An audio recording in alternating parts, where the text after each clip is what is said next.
This is Lara Henares making your day with the second and last part of Conrado de Queros' article entitled Mark of Cain. And we continue to quote and to conclude. It's not a bad reaction which the police and members of the three branches of government have expressed. True enough, there are fraternities aplenty in this country that have made frats almost synonymous with gangs and gangland violence, from hazing and rumbles. The fact that hazing and rumbles continue to happen to this day, though not always with fatal results, demands serious and urgent examination. We owe it to the parents of the victims, quite apart from the victims themselves. You have to wonder if these frats have any legal right to exist. But I myself would go beyond this and question the wisdom of frats in general, if not their legal right to exist. Of course, the latter would be hardest thing to question, this being a country of lawyers, and many, if not most, lawyers belong to fraternities. The first thing lawyers ask when they have to approach someone is, what frat does he belong to? It is almost a given. The need to inquire into the wisdom of frats comes from Aurelio Servando himself, the father of the victim, completely dumbfounded when he learned that his son had tried to join Tau Gamma Phi.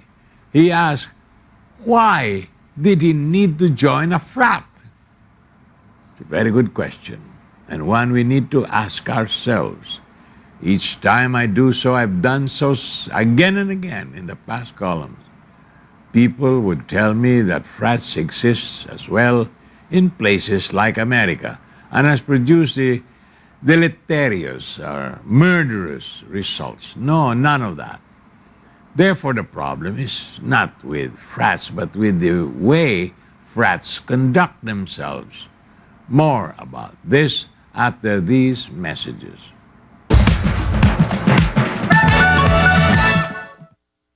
This is Lara Henares making your day with the second and last part of Conrado de Queros' article entitled Mark of Cain. We continue to quote and to conclude. That totally ignores or overlooks difference in culture. In America, belonging to the same fraternity does not materially affect the outcome of court decisions. Here, it does, and often decisively so. The guiding spirit of frats in our culture is walang iwanan, not in the sense that Gawad Kalinga uses it, which is not to leave behind the biblical list of our brethren, but in the sense of not abandoning a ritual brother, right or wrong, guilty or innocent, malevolent or decent. That's the point of hazing or engaging in rumbles, to prove your undying loyalty to the collective. The undying, not always proving to make sense. In America, frats do not define the culture. Here it does, or it defines it as much as being defined by it. It's all of a piece with a way of life that emphasizes interpersonal relations, connections, pakikisama, kumparehan, or ritual kinship, which are the worst features of our culture. It's no surprise that the law bears the brunt of it. Lawyers, the most to profit or lose from it. I do not know that you can ban frats, but you can always ask, like Servando, why do you need to join a frat?